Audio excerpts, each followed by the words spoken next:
एक समय पहले की बात है। एक गांव में एक किसान रहता था जिसका नाम मुरारी था। वह मेहनती तो था लेकिन काफी कंजूस एवं कठोर दिल इंसान था। लेकिन उसकी पत्नी माधवी बहुत दयालु थी। एक दिन उनके घर के पास एक बूढ़ा व्यक्ति आता है और आवाज लगाता है, अरे बेटा, घर में कोई है? जरा इस बूढ़े को कुछ खाने को दे दो बेटा। इतना सुनते ही माधवी खिड़की से बाहर की ओर देखती है और मुरारी से बोलती है, कोई बूढ़े बाबा हैं, लगता है काफी भूखे हैं, मैं उन्हें खाने के लिए थोड़ा सा चावल देकर आती हूँ। इतना कहकर माधवी बूढ़े को चावल देने के लिए चल देती है। इतना सुनते ही मुरारी क्रोधित हो जाता है और माधवी से बोलता है, रुको, इसकी कोई जरूरत नहीं है। तुम्हें क्या पता कि अनाज उगाने में कितना मेहनत लगता है, और ऐसे लोगों को मैं अच्छे से जानता हूँ।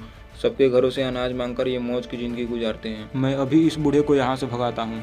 इतना कहकर मुरारी घर से बाहर निकलता है। बूढ़े, यहाँ तुम्हें कुछ नहीं मिलेगा। मैं सब जानता हूँ तुम लोग झूठ बोलकर कैसे लोगों को ठगते हो, इसलिए यहाँ से वापस जाने में ही तुम्हारी भलाई है।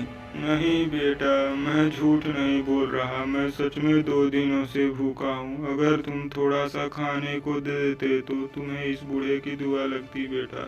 लेकिन मुरारी उस बूढ़े की एक नहीं सुनता है और उसे वहाँ से भगा देता है। ये सब देखकर माधवी काफी उदास हो जाती है।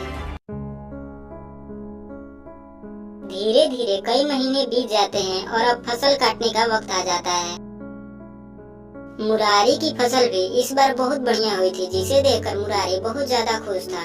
लेकिन अगले ही दिन बिजली के तार आपस में टकराने से उसके खेत में आग लग जाती है और सारे फसल जलकर बर्बाद हो जाते हैं। अब उसके खेत में अनाज का एक भी दाना नहीं बचा था, जिसकी बात से माधवी और मुरारी काफी उदास रहते थे।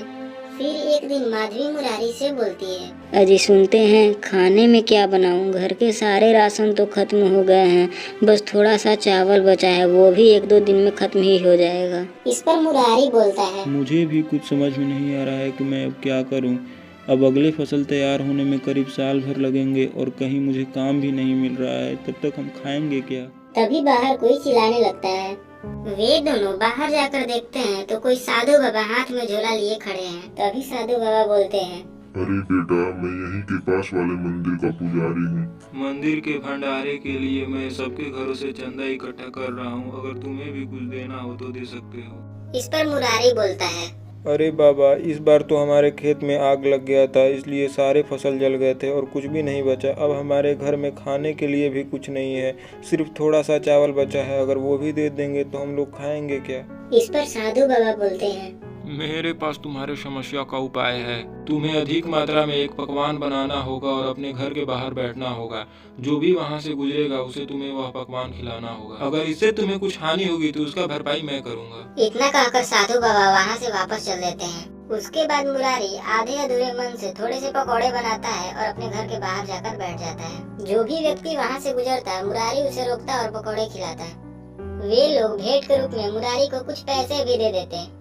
इसके बाद मुरारी घर जाकर काफी खुश होता है क्योंकि उसे भेंट के रूप में काफी ज्यादा पैसे मिल गए थे। अगले दिन मुरारी फिर से पकौड़े बनाता है और अपने घर के बाहर जाकर बैठ जाता है। इस बार लोग दूर दूर से आते हैं और उसके पकौड़े खरीद कर खाते हैं। मुरारी के स्वादिष्ट पकौड़े की बात धीरे धीरे पूरे गाँव में फैल जाता है और उसका दुकान काफी अच्छा चलने लगता है।